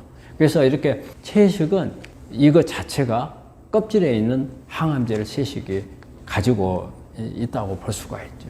채식의 또 하나의 중요한 건 뭐냐면요. 식이섬유. 식이섬유로 역할을 해요. 그럼 왜 식이섬유가 제가 이 식이섬유를 이야기를 하느냐면요. 우리가 식이섬유를 많이 먹어야 되는 원인 중에 하나가 우리가 변을 잘 보고 장을 좋게 해주는 좋은 균주가 살게끔 하는 이런 역할만 생각을 했는데 오히려 항암 역할을 할 수가 있어요. 식이섬유가. 식이섬유를 먹게 되면 우리 몸 안에 있는 좋은 균들, 유익균들에 의해서 이게 지방산, 뷰티릭산이라는 지방산을 만들어요. 그러면 이 뷰티릭산을 유전자를 억제하는 힘이 있어요. 뷰티릭산이 우리가 H닭이라는 암 중에서도 우리가 악성으로 줄기세포 암 쪽으로 유도를 하는 유전자가 H닭이라는 유전자가 있거든요. 이 유전자를 억제할 수 있는 게 바로 뷰티릭산이에요. 이걸 식이섬유가 만들어줘요. 그러면 결과적으로 뭐예요? 식이섬유가 항암제를 만들어서 우리 몸에 치료할 수 있도록 도와줄 수 있다는 거죠. 그래서 채식은 항암제라고 말할 수가 있는 거죠. 그래서 채식을 많이 해야 됩니다. 암에서 가장 중요한 미네랄은 셀레늄이라고 생각을 해요. 이 셀레늄은 어떻게 보면은 암 발생률을 우리 언급하는 데 있어서도 셀레늄을 가지고 이야기를 하거든요. 그래서 세계적으로 지역적으로 암이 많이 발생하는 나라는 대개 보면 셀레늄이 부족한 토양에 사는 나라들이에요. 그리고 암이 적은 나라들은 셀레늄이 많은 곳으로 이게 통계적으로 그런 자료들이 많이 나오거든요. 그렇다면 셀레늄이 그만큼 중요하다는 의미잖아요. 그럼 암하고 이렇게 셀레늄하고 관계해서 어떤 그럼 셀레늄이 기능을 하느냐. 셀레늄은 첫째 우리 면역 기능에 있어서 중요해요. 특히 갑상선을 관련을 해요. 그래서 갑상선 호르몬이라는 것은 에너지를 만들도록 하는 그런 호르몬이거든요. 그래서 갑상선 기능이 좋아야 면역이 올라가요. 그러면 갑상선에서는 호르몬이 작용을 하거든요. 그래서 우리 활성형 호르몬이 T3예요. 그리고 T4는 비활성형이거든요. 그 비활성형에서 활성형으로 바꿔주는데 역할을 하는 게 셀레늄이에요. 그 셀레늄이 호르몬 기능을 강화를 시키고 이 호르몬 기능이 강화가 되면 세포에 있는 미토콘드리아에서 에너지를 충분히 생산할 수 있도록 하고 그래서 면역세포가 에너지를 충분히 생각하면 면역력이 그만큼 높아지는 거죠. 그래서 이렇게 면역을 높이는 데 작용을 하고 또 직접적으로 암세포 자살을 촉진하는 기능을 해요. 그거는 P53이라는 유전자를 활성화시켜 가지고 그리 하는 기능을 가지고 있고 그리고 셀레늄 그 자체가 강력한 항산화 작용을 가지고 있어요. 그리고 그 외에 또 셀레늄이 글루타치온 해독 작용에도 관여를 해요. 그래서 그만큼 이 셀레늄은 미네랄 중에서 암하고 관련된 제1번 미네랄이에요. 그래서 아주 중요하게 여기기 때문에 우리 암 환자분들은 여러 가지 미네랄, 비타민 다양하게 공급을 해야 되겠지만 셀레늄만큼은 충분히 공급을 해야 되고요. 그리고 셀레늄은 안전한 미네랄이거든요. 그래서 적은 양보다는 고용량을 많이 쓰는 게 도움이 되고 특히 항암이나 수술을 하는 경우에는 평소 때보다 훨씬 많은 양을 쓰는 그런 방법이고 외국 같은 경우에는 아주 초고량을 쓰는 방법도 있어요. 그래서 셀레늄은 그만큼 안전하고 많이 쓸수록 암 치료에 도움이 된다는 것을 말씀드립니다. 그 셀레늄은 일단은 우리가 평소 때는 음식으로 많이 먹는 게 좋겠죠. 그럼 셀레늄이 많은 음식이 브라질 너트라든지 그 다음에 이제 브로콜리라든지 그 다음에 이제 견과류 그리고 육식 동물들 보면 생선이라든지 정어리라든지 이런 육식 동물들의 셀레늄이 많이 들어있어요. 이렇게 많이 들어있지만 이 지역 토양에 따라서 달라요. 토양에 셀레늄이 없는 토양에서 재배된 브로콜리라든지 이런 부분들은 사실 셀레늄이 별로 없어요. 그래서 어디에서 재배했느냐를 아는 것도 중요하고요. 그 다음에 또 먹는 방법을 보면은 이 셀레늄은요, 우리가 먹을 때 어떤 셀레늄하고 어떤 단백질이 결합되어 있으면 흡수가 잘 안 돼요. 그럼 우리 셀레늄을 먹는 방법을 보면은 좀 몇 가지 신경을 써야 될 부분들이 있어요. 그래서 우리가 셀레늄을 먹을 때 어떤 어느 지역에서 이렇게 재배된 셀레늄인가에 따라서 좀 달라요. 그래서 우리가 음식으로 섭취를 할 때 보면은 브로콜리 같은 경우 우리가 셀레늄이 많다 해갖고 많이 먹잖아요. 먹는데 토양에 셀레늄이 없는 토양에서 재배된 브로콜리는 셀레늄이 없다는 걸 생각을 해야 돼요. 그래서 셀레늄이 많은 토양이 되게 화산토에서 많다고 그래요. 그러니까 화산 지역이 있었던 지역에서 재배된 셀레늄을 먹는 게 도움이 될 거라고 봐요. 그 다음에 이제 먹는 방법도 이게 좀 생각을 해봐야 되는데, 셀레늄은 셀레늄하고 단백질이 우리 일반적으로는 음식에 있는 것은 다 결합되어 있어요. 단백질하고 결합되어 있는 셀레늄은 우리 몸 안으로 흡수되는 양이 아주 적어요. 그래서 셀레늄은 이제 우리가 장기적으로 오랫동안 이렇게 먹는 경우에는 우리 몸 안에 조금씩 해서 보충이 되니까 괜찮겠지만, 내가 암이 걸렸어, 급해, 이런 경우에는 셀레늄을 복용하는 양이 많아야죠. 그런데 기능식품도 나와 있고 여러 가지가 나와 있지만 무기셀레늄이 몸 안에는 잘 들어가요. 그래서 무기셀레늄으로 돼 있는 제품이라든지 이런 부분들을 선택하는 게 좋고, 그 다음에 먹을 때는 빈속에 먹는 게 좋습니다. 아무리 무기셀레늄과 음식하고 같이 먹으면 다시 셀레노프로틴이라 해서 단백질하고 결합해 버리거든요. 그러면 또 몸 안에 잘 못 들어가요. 그래서 빈속에 먹어야 되는 그런 부분들이 있어요. 그래서 셀레늄은 이렇게 내가 무조건 셀레늄 먹는다 해서 다 되는 건 아니고, 이런 부분들을 고려해서 섭취를 하는 게 중요합니다. 우리 이제 암세포를 자살시키는 음식이 여러 가지 이제 많이 있죠. 우리 한번 살펴보면 강황 속에 들어있는 컬큐민이라는 성분이 있거든요. 이런 부분들이 있고, 그 다음에 마늘 속에 알리신이라는 성분이 있고, 그 다음에 생강 속에 보면은 진저롤이라는 이런 성분들이 이제 그런 작용이 있고, 포도씨 속에 들어있는 레스베라트로, 그 다음에 녹차 속에 들어있는 이지시지, 이런 부분들이 작용을 가지고 있거든요. 그래서 이런 대개 보면 이런 식품들이 다 채식 속에 많이 들어있어요. 특히 채식 속에 파이토케미칼들이 많잖아요.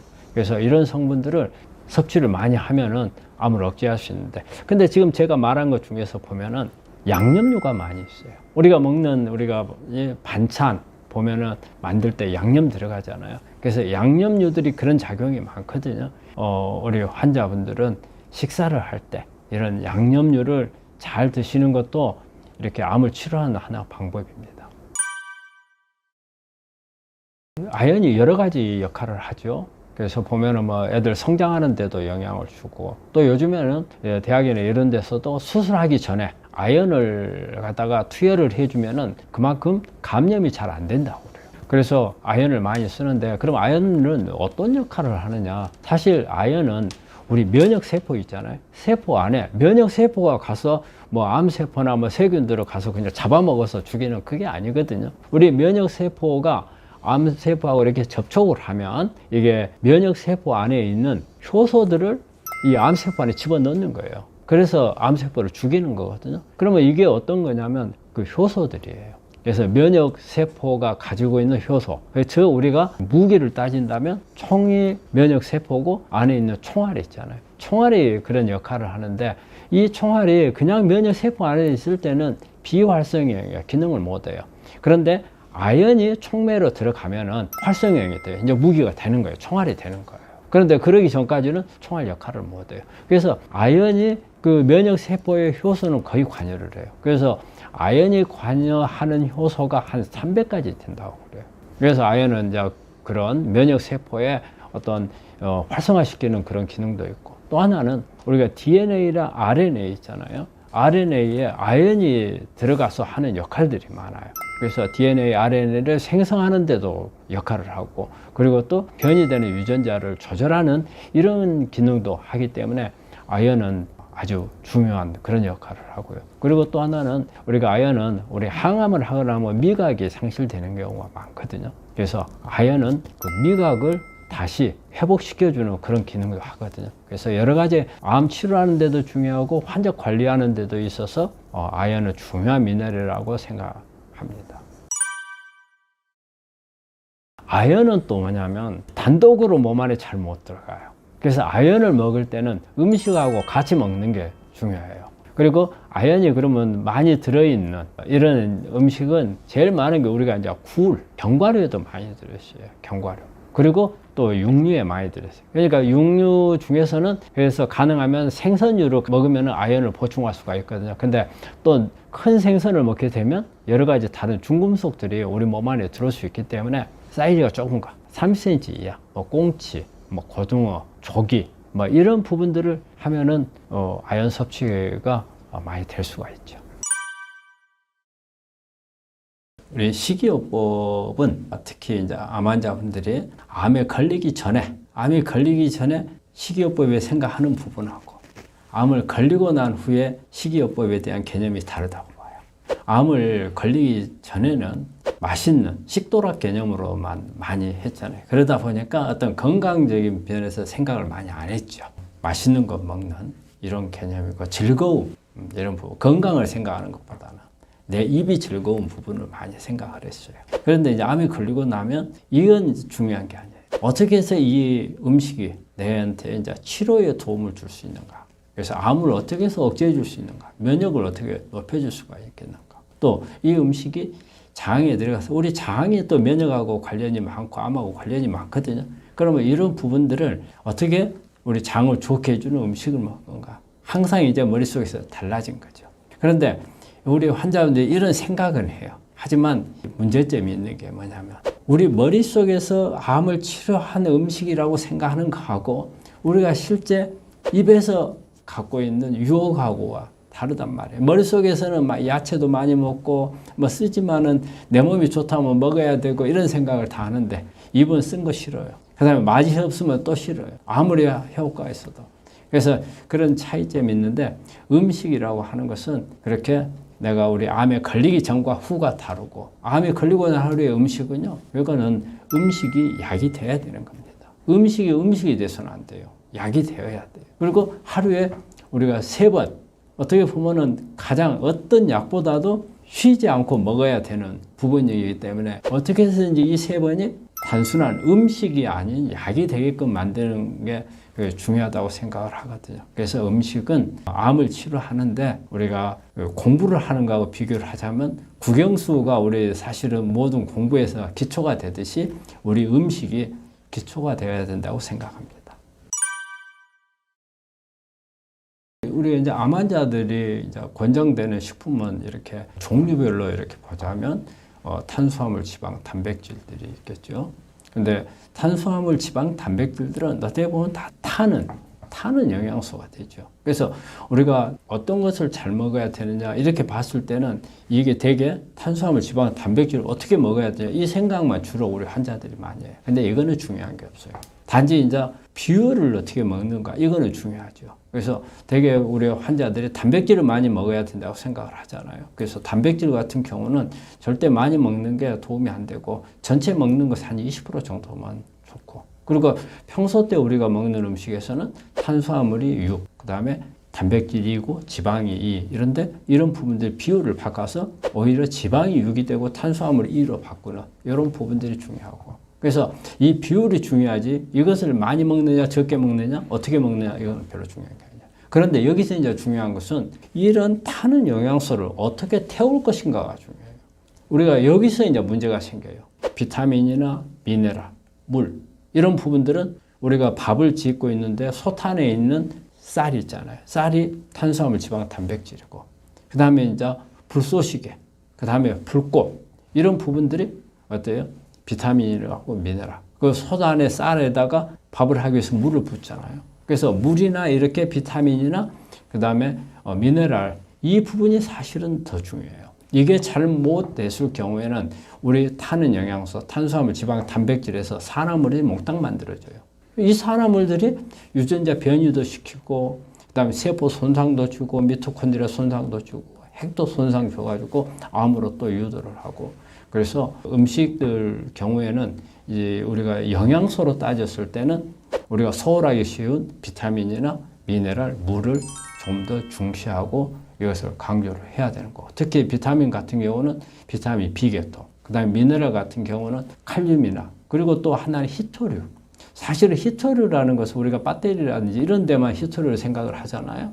그런데 우리 그 암 치료하는 데 있어서도 히토류가 중요해요. 히토류는 정확하게 어떤 기능을 하는지는 몰라요. 하지만 히토류가 암에 어떤 우리가 알지 못하는 기전을 통해서 암을 회복시킬 수 있다는 그런 부분들이 있어요. 그래서 되게 히토류가 많은 이런 물을 섭취하는 사람들이 의외로 암이 좋아지는 사람들이 많이 있거든요. 그래서 앞으로 이런 부분들이 과학적으로 규명은 될 거예요. 아직까지는 다 안 됐지만 일단은 우리가 눈으로 보이는 효과가 있다는 이런 부분들이고, 그래서 음식에서 이제 이런 그 영양소로 보자면 그런 부분이 있겠고, 또 하나는 성분이에요. 우리가 음식에는 영양소만 있는 게 아니잖아요. 여러 가지 성분들, 그래서 육류 속에 많이 들어있는 성분들, 아니면 식물 속에 많이 들어있는 성분들.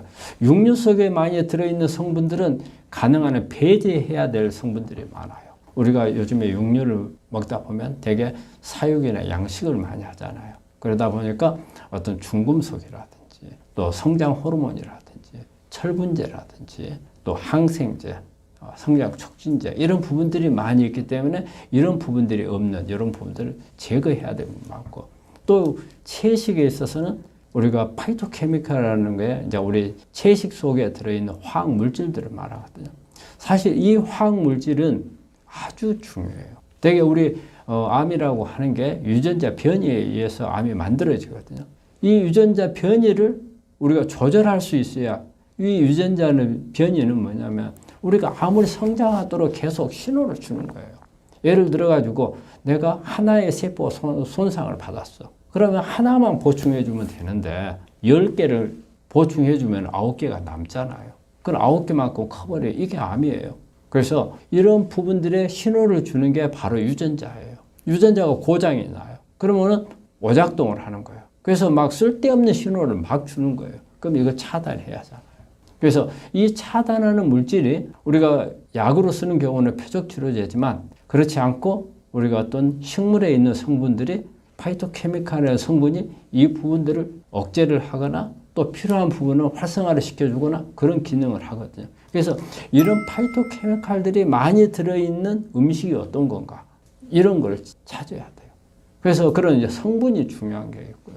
그리고 안에 어떤 특히 우리 암 환경을 개선시켜주는 음식들은 어떤 것들이 있는가, 이런 건 되게 환경을 개선시켜주는 게, 암에서 환경 개선시켜주는 데 제일 중요한 건 산성화입니다. 산성화를 바꿔주는 음식, 그럼 우리가 항산화 성분이 많은 그런 음식도 잴 수가 있겠고, 그리고 미네랄, 특히 우리가 산성화를 막는 데 있어서는 알칼리성 미네랄이라는 게 칼륨이거든요. 그리고 알칼리를 약간 떼는 미네랄이 칼슘이나 마그네슘이에요. 그래서 이런 성분들이 많이 섭취해서 암세포 주변에 가도록 만들어주는 게 또 중요하거든요. 그러면 그런 성분들이 많은 음식을 먹어야 되잖아요. 그래서 우리 음식이라고 하는 것은 우리 암을 치료하는 데 있어서는 어떻게 보면은 음식이 암을 치료하는 가장 주춧돌 같은 역할을 할 수도 있다. 저는 그렇게 봅니다. 저는 제일 고단백 식품은 콩이에요. 콩은 사실 육고기하고 비교를 해서 단백질이 100g 기준으로 해볼게요. 100g 기준 소고기는 21g의 단백질이에요. 근데 콩은 26g이에요. 훨씬 많거든요. 그렇기 때문에 고단백은 콩이 가장 좋은데, 우리 환자분들이 고기를 먹으면 든든한 느낌이 들고 콩을 먹으면 어딘가 허전한 느낌이 들거든요. 그래서 느낌상으로는 콩을 먹으면 뭔가가 단백질이 부족한 기분이 들어요. 고기를 먹으면 뭔가가 제대로 먹고, 아, 내가 좀 오늘 음식을 좀 맛있게 잘 먹었다, 이런 표현을 할 수가 있는데, 여기에는 이런 게 있어요.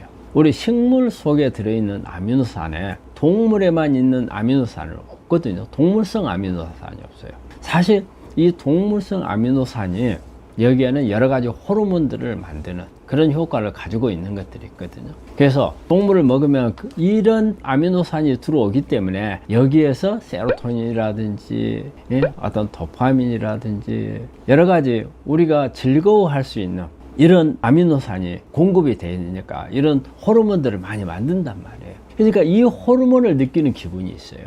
근데 식물성에는 그런 기분이 별로 없어요. 그렇지만은 우리가 암 환자가 음식으로 먹을 때 이런 동물성에는 우리가 좋을 수 있는 호르몬을 만들 수 있는 부분이 있지만 그 외로 오히려 도움이 안 되는 부분들을 많이 가지고 있단 말이에요. 성장 호르몬이 있다든지 아니면은 항생제가 들어있다든지 그다음에 철분이 들어있다든지 여러 가지 포화지방산이 많다든지 이런 문제들이 같이 결부가 되어 있거든요. 그렇기 때문에 저희는 가능한 한 동물을 통한 단백질 원을 섭취하는 것보다는 콩 종류도 우리가 요리를 여러 가지 할 수 있잖아요. 두부라든지 된장, 청국장, 낫또, 그리고 요즘에는 콩을 가지고 고기 풍미를 낼 수 있는 이런 부분으로도 만들거든요. 그래서 저는 콩이 가장 좋다고 생각을 합니다. 우리가 항암할 때는 우리가 잘 먹어야 된다 말 많이 하죠. 왜냐하면 먹기가 힘드니까 잘 먹어야 된다는 거예요. 항암 여러 가지 오심, 구토 증상도 있고, 구내염도 있고, 위장 장애도 있고, 그리고 이제 설사, 변비, 다양한 이런 부분들이 있기 때문에 잘 먹어야 된다 했을 때 이제 잘 먹는 것을 생각을 해야 돼요. 우리가 일반적인 경우에 잘 먹는 경우는 우리 암 환자들한테는 지방을 많이 먹고 탄수화물을 줄이고 이제 이런 기준이 있는데, 항암을 할 때는 잘 못 먹기 때문에 우리 항암 자체로 인해서 많은 정상 세포들이 파괴가 되거든요. 그리고 우리 면역 세포도 파괴가 많이 돼요. 암 세포를 죽이면은 같은 부작용성 이런 부분들이 나오니까 저는 잘 먹을 때 일단은 단백질이 중요한 것 같아요. 그래서 단백질이 중요한데 이제 어떤 단백질이냐, 우리가 이제 육류로 해서 이제 하는 동물성 단백질은 크게 이제 바람직하지는 못해요. 근데 이제 식물성 단백질이 좋은데, 사실 항암하고 있는 동안에 단백질 식물성으로만 먹으라 하면은 먹기가 어렵고, 또 우리가 식물성은 동물성에 비해서 좀 더 거칠어요. 그래서 좀 그런 부분이 어려운 부분이 있는데, 그렇지만은 단백질을 많이 이제 섭취를 해야 돼요. 그런다 해서 너무 많은 섭취는 또 안 됩니다. 너무 많은 섭취하면 오히려 단백질은 저장을 안 하고 그날 사용하고서 남은 것은 배출을 해버리기 때문에 너무 많이 한다 해서 도움이 되는 것도 아니고, 그래서 식물성 단백질을 조금에다가 생선류 그러면 좀 부드럽잖아요. 그래서 되게 이제 사이즈가 적은 생선, 그래서 고등어나 꽁치나 조기 이런, 아니면은 또 우리 폐류 있잖아요. 이런 부분들을 하면은 충분히 섭취를 할 수가 있고, 또 섭취할 때 그냥 먹기가 어려우면 되게 이제 죽을 좀 쓴다든지 이제 이런 방법으로 하게 되면은 여기에 첨가하는 이런 부분들을 같이 하면 좀 먹기가 좀 더 나을 수도 있고, 그래서 단백질 섭취가 있고요. 그 다음에 중요한 게, 이 단백질을 우리 몸 안에서 정상세포를 만들어내고 회복을 해야 되는 이런 부분에서 보자면 비타민, 미네랄이 또 충분해야 되거든요. 그래서 비타민은 특히 이제 비타민 B계통의 미네랄을 많이 이제 섭취를 해야 되고, 또 우리가 이때는 이 에너지를 만드는 데 있어서는 미네랄이 또 같이, 특히 마그네슘 미네랄 이런 부분이 중요하고, 또 우리 항암을 하는 동안에 면역이 떨어지기 때문에 아연이나 셀레늄도 상당히 중요한 미네랄이거든요. 이런 부분들이 같이 보충이 되어야 되겠고요. 그리고 오메가3, 지방으로는 오메가3가, 이 오메가3도 마찬가지로 동물성 오메가3는 큰 도움이 안 되거든요. 그래서 식물성 오메가3, 특히 이제 들깨, 우리 한국 사람들은 들깨를 많이 먹잖아요. 근데 들깨를 먹을 때 이때는, 왜냐하면 조금이라도 거친 게 많으면 항암 때는 먹기가 힘들어요. 그렇기 때문에 약간 들깨를 짜든가 해서, 근데 오랫동안 두고 먹으면 안 됩니다. 그래서 대개는 며칠 사이에 바로 먹을 수 있어야 되는데, 근데 이제 들깨를 우리가 그냥 먹으면은 어려운 게 있죠. 그래서 저는 들깨보다는 아마씨를 좀 먹는 게 오히려 좀 더 권장할 만한 게 아닌가 싶어요. 그래서 아마씨는 우리가 그냥 먹어도 상당히 고소한 맛이 있거든요. 아니면은 좀 갈아가지고 먹던가. 그래서 이런 부분들이라든지, 그 외에도 보면은 여러 가지 햄프시드라든지 이런 부분들을 통해서 오메가3가 많은 이런 부분들을 좀 섭취하는 게 도움이 되고, 우리가 이제 탄수화물을 잘 먹기가 어렵단 말이에요. 먹기가 어려우니까. 근데 이거 너무 탄수화물 많이 먹지 마라, 이런 부분들을 이렇게 엄격하게 구분을 하게 되면 정말 더 먹기가 힘들어요. 그래서 약간의 이때는 조금 환자가 먹지를 못하면 사실 칼로리도 충분하게 섭취를 못할 수가 있어요. 그렇기 때문에 내가 만약에 어떤 누룽지를 좋아한다든지, 아니면 야채 수프를 좋아한다든지, 아니면 미음을 먹을 수 있다든지, 이런 부분들을 생각해서 항암을 할 때만큼은 너무 이렇게 뭐 탄수화물 2, 그 다음에 단백질 2, 지방 6 이런 시스템으로 맞추는 것보다는 일단은 환자가 먹기 좋은 이런 부분들을 하는 게 좋을 것 같아요. 그래서 이때는 탄수화물에 대해서 너무 이렇게 기준을 맞추지 말고 먹을 수 있으면 부드럽게 되어 있는 부분들. 근데 여기에 꼭 같이 들어가야 되는 부분이 식이섬유. 우리 항암을 하게 되면 여러 가지 뭐 증상도 있겠지만 변비 오는 경우가 있거든요. 변비 오는 경우에는 특히 이제 식이섬유가 많이 필요해요. 이때 항암할 때 변비 오면 좀 고약스러워요. 상당히 힘들거든요. 변을 정말 한 일주일도 보지 못하는 그런 경우도 발생을 할 수가 있거든요. 그래서 특히 변비가 오는 사람들은 식이섬유를 먹어야 되는데 항암할 때는 부드러워야 됩니다. 우리가 항암을 하지 않을 때야 식이섬유 좀 거칠고 생으로 되어 있는 거 이런 부분들도 먹을 수가 있겠지만 항암을 하고 있는 동안에는 익힌 거 그리고 아주 부드러워진 거 줄기가 뻣뻣하지 않는 거 이런 것을 익혀 가지고 먹어서 식이섬유도 어느 정도 충분히 보충이 돼야 됩니다. 그래서 항암을 할 때는 이런 부분들을 기준으로 삼으면 도움이 되리라 생각합니다.